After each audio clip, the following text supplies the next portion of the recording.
Hi, this is Ross Barefoot with Search Engine Academy. I'm here with another training tutorial.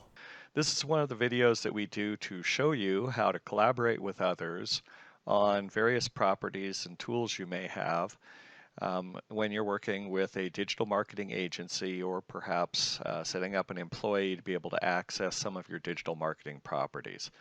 Now, we've looked in other videos at things like adding access to Google Ads, to Google Analytics, Search Console, adding a user to WordPress, things like that.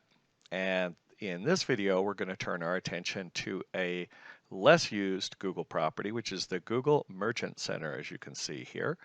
Typically, businesses will be using the Merchant Center if they are running product ads in Google Ads. And the product ads are, for example, just to kind of show you what product ads are, let's say we're going for red jackets, do a Google search, and then these ads up here are product ads.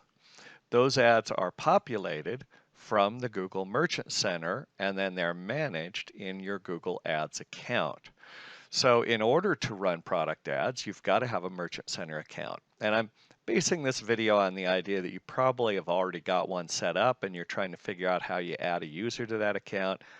It's not too tough, but Google makes it a little difficult because it seems like every one of Google's properties has a different way of adding a user or a manager, different levels of access and so forth. So let's just step through this one real quick.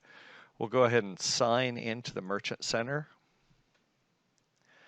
And I'm going to use our agency account here.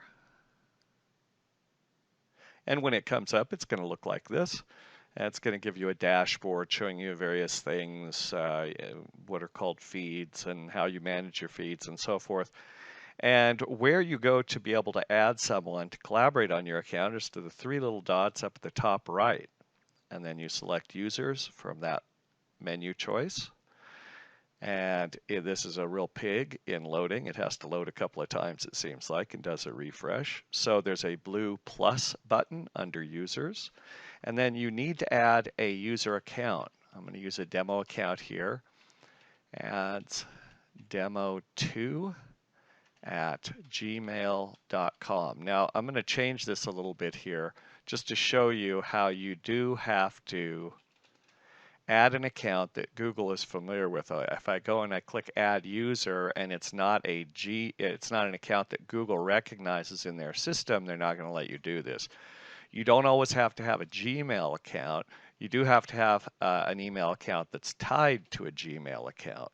So in this case, I have one of those that I've set up. We'll go ahead and click add user. Once the add user goes through, it's going to give you just two choices, either an administrative user and a standard user. And an administrative user is able to add other users. So that's, of course, one you want to be cautious with. At this point, you're pretty much done in the process.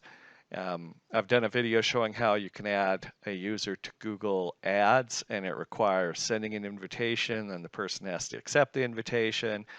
You don't have to go through that kind of a process here. Once you add the user, they have access to the account.